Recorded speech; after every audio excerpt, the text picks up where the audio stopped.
নমস্কার বন্ধুরা, কম্পিটিটিভের দুনিয়ায় আপনার প্রত্যেককে স্বাগত এবং আপনার সাথে আছি আমি পর্ণদীপ। আর আজ আমরা স্পেকট্রাম এই বুকটা রিভিউ করবো। আমার গতকাল ভিডিওটা রাত 8টায় পাবলিশ করার কথা ছিল, কিন্তু কোনো কারণে আমি কাট করতে পারিনি, তো সেই জন্য আজ আমরা সকালে ভিডিওটা পাবলিশ করছি।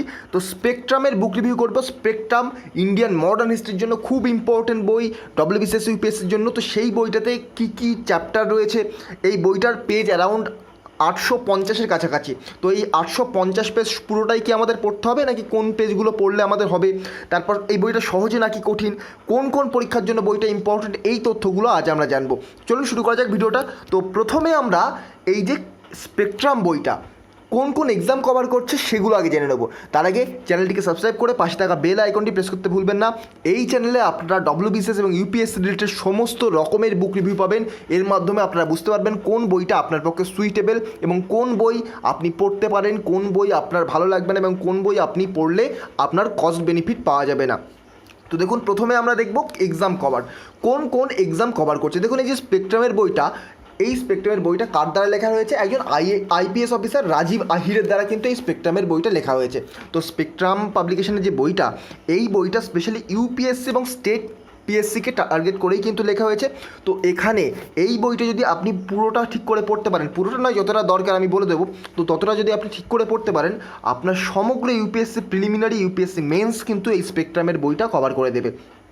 এছাড়াও ডব্লিউবিসিএস বা স্টেট পিএসসির ক্ষেত্রে এই বইটা কিন্তু খুব ভালো, কারণ এই বইটায় প্রচুর ইনফরমেশান রয়েছে। ডব্লিউবিসিএস মেন্সের পক্ষে যেমন ভালো, তেমনই কিন্তু ডব্লিউবিসিএস অপশনালের পক্ষেও এই বইটা কাজ করবে। তার কারণ ডব্লিউবিসিএস অপশনালের যে সিলেবাসটা রয়েছে তার সাথে কিন্তু এই স্পেকট্রামের বইয়ের ম্যাক্সিমাম টপিক কিন্তু মিলে যায় এবং ম্যাক্সিমাম টপিক থেকেই কিন্তু কোশ্চেন আসতে পারে ডব্লিউবিসিএস অপশনালে। তো ডব্লিউবিসিএস এবং ইউপিএসসি গেল। এবার দেখুন, অন্যান্য এক্সামে তো হিস্ট্রি থেকে এতটা ওয়েটেজ থাকে না যতটা ডব্লিউবিসিএস এবং ইউপিএসসিতে থাকে।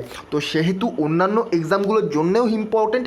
যেসব এক্সামে হিস্ট্রি থেকে কোশ্চেন আসে, মোটামুটি আপনি মডার্ন হিস্ট্রি থেকে যদি পড়ে রাখতে পারেন, আপনার কোনো কোশ্চেন এই বইয়ের বাইরে যাবে না, এটা আমার গ্যারান্টি।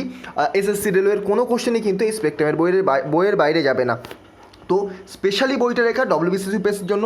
এবার আপনি যদি হিস্ট্রিতে এক্সট্রা নলেজ পেতে চান, ইভেন আপনার এসএসসি রেলওয়ের জন্য এই স্পেকট্রাম এত মোটা বই পড়ার দরকার না হয় না, আপনি লুসেনজিকে পড়লেই কাজ হয়ে যাবে বা ডব্লিউবিসিএস ম্যানুয়াল পড়লেই কাজ হয়ে যাবে। কিন্তু আপনি যদি ডিটেলডে পড়তে চান এবং আপনার যদি হিস্ট্রিতে ইন্টারেস্ট থাকে, তাহলে কিন্তু অন্যান্য এক্সামের জন্যও আপনি এই বইটাকে নিতে পারেন বা পড়তে পারেন। তো এবার আমরা দেখব এই বইটাতে কী কী চ্যাপ্টার রয়েছে। দেখুন, আমি চ্যাপ্টারগুলো ছবি তুলে নিই, তবে আমি বলে দিচ্ছি কোন কোন চ্যাপ্টার রয়েছে। চ্যাপ্টার কোন কোন আছে বলার থেকে আমি এটা বলে দিচ্ছি যে এই চ্যাপ্টারগুলোর মধ্যে কোন কোন পড়তে হবে। আমার কাছে স্পেকট্রামের মোটামুটি এডিশন 2020 এডিশনটা রয়েছে। 2020 এডিশন, এই যে এডিশন, যে ফটোটা দেওয়া রয়েছে থাম্বনেলে, ওই ফটোর বইটাই কিন্তু আমার কাছে রয়েছে। তো ইউনিট 1, এখানে ইউনিট আকারে দেওয়া রয়েছে, তার আন্ডারে চ্যাপ্টার রয়েছে। ইউনিট 1 আমরা ডব্লিউবিসিএস ইউপিএসসির জন্য বাদ দেবো। ডব্লিউবিসিএস যে অপশনাল, তার জন্য কিন্তু ইউনিট 1 রয়েছে। তো অপশনাল কথা আমরা অন্যদিন আলোচনা করব, কিন্তু আজ আমরা শুধুমাত্র এমসিকিউ পোর্শন ডব্লিউবিসিএসের এবং ইউপিএসসির যে প্রিলিমিনারি এবং মেন্স, সেটা নিয়ে আলোচনা করছি। তো 1 নম্বর ইউনিটে রয়েছে sources and approaches. Sources and অ্যাপ্রোচেসের মধ্যে দুখানা চ্যাপ্টার রয়েছে। দুটো চ্যাপ্টার আমাদের কোনোটিই পড়া লাগবে না। তো প্রথম 1 থেকে 19 পেজ তো বাদই গেল। Next unit 2। ইউনিট 2 আমাদের পড়তে হবে। ইউনিট 2তে প্রথম চ্যাপ্টার কী রয়েছে? Advent of the Europeans in India. ইউরোপিয়ানরা ভারতে এসেছিল, ওই ঘটনাটা রয়েছে। ইউরোপিয়ানদের সম্পর্কে রয়েছে, প্রথমে কে এসেছিল? পর্তুগিজ এসেছিল, ওলন্দাজ এসেছিল, ফ্রান্সের লোকেরা তারা এসেছিল, তারপরে ব্রিটিশ এসেছিল। এইগুলো এই চ্যাপ্টারের মধ্যে রয়েছে।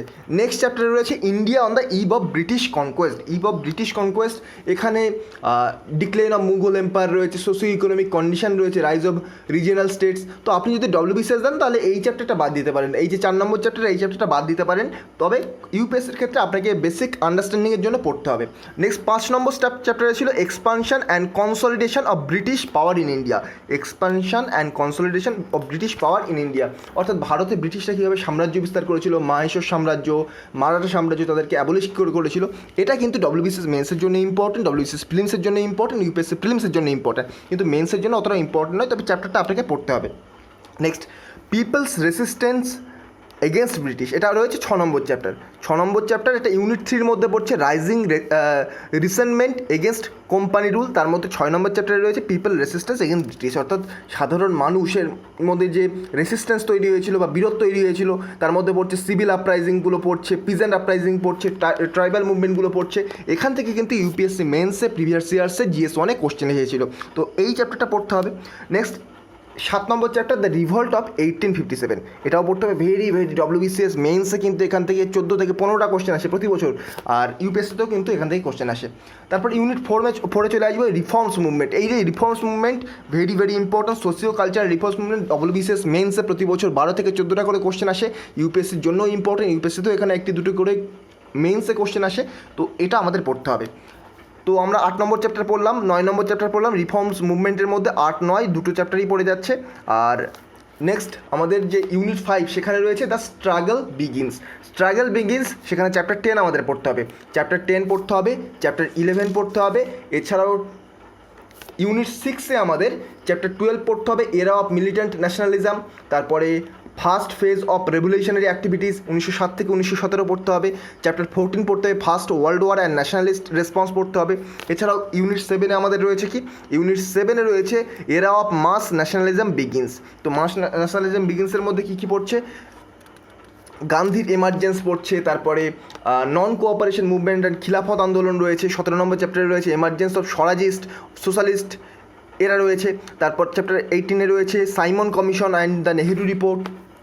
চ্যাপ্টার 19-এ রয়েছে Civil Disobedience Movement and Round Table Conference. Chapter 20-তে রয়েছে debates on the future strategy after Civil Disobedience Movement. এই চ্যাপ্টার 20টা আপনি বাদ দিতে পারেন, তবে 19 নম্বর চ্যাপ্টারগুলো কিন্তু প্রত্যেকটা পড়তে হবে মাস ন্যাশনালিজমের মধ্যে। তারপর টুয়ার্ডস ফ্রিডম অ্যান্ড পার্টিশন, সেটা পড়ার আগে কংগ্রেস রুল ইন প্রভিন্স, এটাও আপনার লাগবে না, অর্থাৎ আপনার 21 নম্বর চ্যাপ্টারও লাগবে না, 20, 21 আপনি বাদ দিতে পারেন। ইউনিট 8-এ চলে যান। ইউনিট 8-এ টুয়ার্ডস ফ্রিডম অ্যান্ড পার্টিশন, এই যে চ্যাপ্টারটা, এই যে ইউনিটটা, এর মধ্যে 22 নম্বর চ্যাপ্টার রয়েছে nationalist response in the wake of World War 2, এটা ভেরি ইম্পর্টেন্ট। তারপরে পোস্ট ওয়ার ন্যাশনাল সিনারিও, এটাও পড়তে হবে। 23 নম্বর রয়েছে Quit India Movement, demand for Pakistan and the INA, এটাও পড়তে হবে। 25 নম্বর চ্যাপ্টার ইন্ডিপেন্ডেন্স উইথ পার্টিশান, তো এটাও পড়তে হবে আপনাকে। এবার দেখুন ইউনিট 9-এ রয়েছে ইন্ডিয়া আন্ডার ব্রিটিশ রুল। এটা 501 পেজ থেকে শুরু হচ্ছে। আপনি যদি ডব্লিউবিসিএস দেন তাহলে কিন্তু এটা পড়া লাগবে না। ইউপিএসসি দিলে সেখানে আপনার আরও 100 পেজ অর্থাৎ 600 পেজের কাছাকাছি আপনাকে পড়তে হবে, 550 পেজ থেকে 600 পেজ আপনাকে পড়তে হবে। কিন্তু আপনি যদি ডব্লিউবিসিএস দেন, এই যে ইউনিট 9 পড়তে হবে না, তার কারণ এতক্ষণ ধরে আপনি যা পড়ে এসেছেন সেইগুলো আবার দেওয়া রয়েছে ইউনিট 9-এর মধ্যে। Survey of British policy India, development of Indian press, development of education, এগুলো কিন্তু আলাদা করে ডব্লিউবিসিএস মেন্সের ক্ষেত্রে আবার পড়তে হবে না, এগুলো কিন্তু এর আগে আপনি পড়ে এসেছেন। তো অ্যারাউন্ড যদি আমরা ক্যালকুলেট করি তাহলে দেখতে পাবো যে এই যে স্পেকট্রাম বইটা থেকে টোটাল 850 পেজ রয়েছে। 850 পেজের মধ্যে আমাদের কিন্তু অ্যারাউন্ড 400 থেকে 450 পেজ পড়তে হবে। আর পার ডে যদি আপনি 30 থেকে 40 পেজ করে পড়েন, 40 পেজ করে পড়লেও 10 দিনে আপনার স্পেকট্রাম শেষ হয়ে যাবে। তার কারণ বলছে এই বইটা মনে হতে পারে খুব ছোটোখাটো বই, কিন্তু এই বইটাতে প্রচুর ইনফরমেশন রয়েছে, ধীরে পড়াই এটা বেটার হবে। তো বইটা সহজ নাকি কঠিন, নেক্সট কোশ্চেন।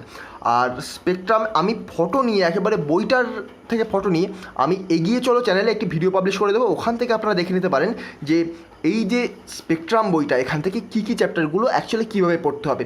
তো আমি লিঙ্ক ডেসক্রিপশন বক্সে দিয়ে দেবো এই ভিডিওর। আর এই বইটা সহজ নাকি কঠিন, এই কোশ্চেনটা সরাসরি চলে আসে। তো দেখুন বইটা একেবারে সহজও না, আবার একেবারে কিন্তু কঠিনও নয়। তার কারণ বলছি এখানে ফ্যাকচুয়াল ডেটা প্রচুর রয়েছে, সেক্ষেত্রে বইটার পার্সপেক্টিভ থেকে কিন্তু আপনাকে একটু ধীরে পড়তে হবে। তার সাথে বইটা যদি ল্যাঙ্গুয়েজের কথা বলেন, কিছু ল্যাঙ্গুয়েজ রয়েছে, নতুন ল্যাঙ্গুয়েজ ইউজ করা হয়েছে। আমরা হিস্ট্রিতে যে ইংলিশ ল্যাঙ্গুয়েজ পড়ে থাকি তার বাইরে গিয়েও কিছু ল্যাঙ্গুয়েজ কিন্তু এই যে বইটাতে ইউজ করা হয়েছে। তো সেক্ষেত্রে আপনাকে গুগল সার্চ করতে হবে, অথবা সেক্ষেত্রে আপনাকে গুগল ট্রান্সলেটের সাহায্য নিতে হবে। কারণ এমন হেডিং রয়েছে যেগুলোর ল্যাঙ্গুয়েজের মানে আপনি যদি না জানেন তাহলে কিন্তু বুঝতে পারবেন না।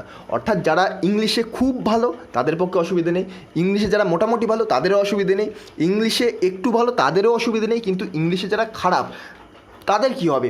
তো তাদের ক্ষেত্রে বলবো আমি অন্যান্য জীবন মুখার্জির সাথে আরও অন্যান্য বুক রিকমেন্ড করেছি, সেগুলোও পড়তে পারেন। অথবা এই বইটা থেকে শুধুমাত্র ফ্যাকচুয়াল ডেটাটা প্রথমে আপনি একবার হাইলাইট করে নিলেন, তারপরে সেই ডেটাগুলো একবার পড়ে নিলেন, তাহলে কিন্তু অনেকটা সুবিধা হবে। আর ইংলিশে যারা মডারেট তাদের ক্ষেত্রে বলবো তারাও আপনারা এই বইটা পড়ুন, কোনো রকম প্রবলেম হবে না। যা প্রবলেম হবে আপনারা গুগলের সাহায্য নিতে পারেন বা গুগল ট্রান্সলেটের সাহায্য নিতে পারেন। কোন পরীক্ষার জন্য আমি বলে দিয়েছি, বইটা সহজ নাকি কঠিন এক্ষুনি বললাম, 800+ পেজ থেকে কী কী পড়বো সেটাও বলে দিলাম, মোটামুটি অ্যারাউন্ড আপনাকে 450 পেজের কাছাকাছি পড়তে হবে, কী কী চ্যাপ্টার আছে সেটাও আমি বলে দিলাম। আর ফাইনালি বইটার একেবারে শেষে দেখতে পাবেন পোস্ট ইন্ডিপেন্ডেন্স অফ ইন্ডিয়া রয়েছে, ইউপিএসসি জিএস অনেস্ট সিলেবাস যেটা রয়েছে, কিন্তু ওখান থেকে সাধারণত কোশ্চেন আসে না, আর এই বইটা থেকে আমরা এতটা বালকি জিনিস পড়বো না। তো এই ছিল আমাদের টোটাল আজকের ভিডিওটা। যদি ভিডিওটা ভালো লেগে থাকে, ডেইলি এই ধরনের ভিডিও পেতে চাইলে আমার চ্যানেলটিকে সাবস্ক্রাইব করে পাশে থাকা বেল আইকনটি প্রেস করতে ভুলবেন না। তো আজকের মতো গুড বাই, পরবর্তী ভিডিওতে আপনার সাথে আবার দেখা হবে। Thank you.